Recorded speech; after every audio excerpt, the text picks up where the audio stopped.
Here 3 years after all the cameras have left the city and Flint caught a lot of attention because of this water issue, we still have ongoing issues in this area that people are just not seeing. Not only that, we have water issues in other places of the country that people are dealing with right now that nothing's being said about. This is an ongoing problem in this country, the failing infrastructure and all the chemical releases into the waterways, some of which could have been prevented. Others was just simply coming down to bad management, bad choices and decisions. And there's been accidents along the way. But in this instance, they're now saying that if the city would have spent at least $200 on chemicals that would have stopped the corrosion, this would have never happened. It would have prevented it. But they failed to do that. Now, here recently, 5 people were charged with manslaughter in connection to all this. But this has gone on for over a decade. And there's like a whole generation that's been affected by this.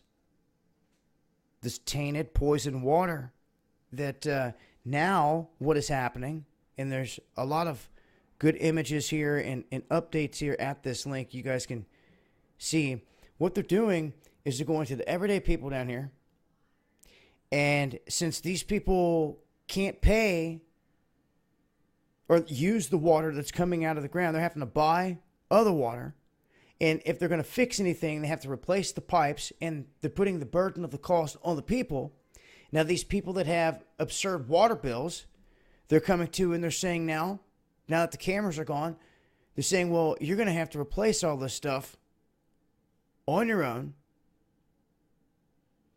Get out there, pay for it yourself, get all this replaced, pay for the high cost in the water bill, or we're coming to take your house.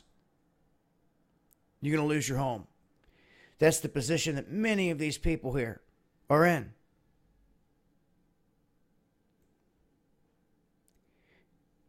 Look here at this individual coming up right here. Quincy Murphy is one of 8,000 residents that have been told they could lose their homes if they don't pay their water bills. Many of his neighbors have fled the city because their water is making them sick or they can't pay their bills. He says it now looks like a war zone. Of course, this is all going unreported. So people are being forced out of their homes, businesses, everything else in this region because of this issue. And they're being told you're either going to pay these high water bills and everything else, you're going to lose your home.